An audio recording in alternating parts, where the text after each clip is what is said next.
I'm a 29-year-old woman living in a small, one-bedroom apartment in the city. It's not much, but it's mine. I've worked hard to build a life for myself after moving out for college and never looking back. While my family has always been a big part of my life, our dynamic has always felt unbalanced. My parents are the traditional type, and by traditional, I mean they value family loyalty over pretty much everything. Growing up, they never let me forget how important it was to pitch in, be there for each other, and put family first. To them, that meant doing whatever they needed, whenever they needed it, and they had a way of guilting me if I didn't immediately say yes to their requests. I've always been the reliable one, while my older sister, Anna, has been the golden child. She's 33, married, and has 3 kids under the age of 7. She lives in the same town as my parents, about a 10-minute drive from their house, which makes it easier for them to see her. And by see her, I mean they're basically raising her kids, half the time. Anna's life looks perfect from the outside. She's got the big house, the Instagram-worthy family, and the supportive husband. But it's clear she's struggling. Every time I visit, she looks like she hasn't slept in days. The kids are adorable but loud, chaotic, and constantly need something. My parents practically live at her house, cooking, cleaning, and babysitting whenever she asks. Over the past few months, my mom's been dropping hints about how hard it's been for them to keep up with Anna's needs. Your sister has so much on her plate, she'd say during our weekly phone calls. It's tough for us too, you know. We're not as young as we used to be.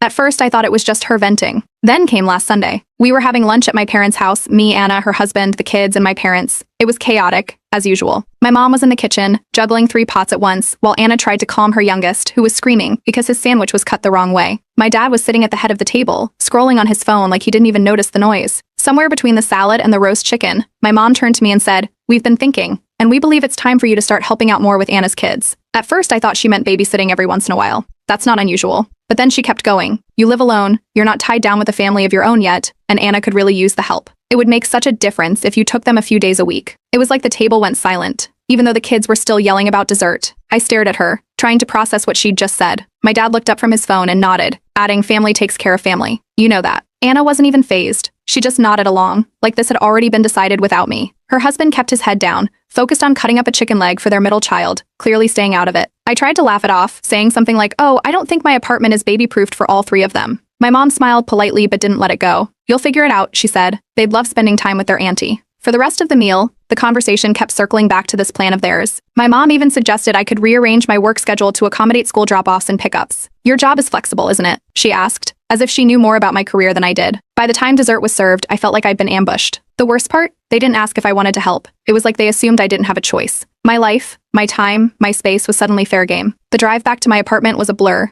I couldn't shake the feeling that my family didn't see me as a person with my own life and goals. To them, I was just a backup plan, a safety net for when things got too hard for Anna. Over the next few days, the texts started rolling in. My mom sent me a list of the kids' school schedules, like I'd already agreed to this. Anna sent me tips on dealing with tantrums and keeping kids entertained without screens, as if I'd asked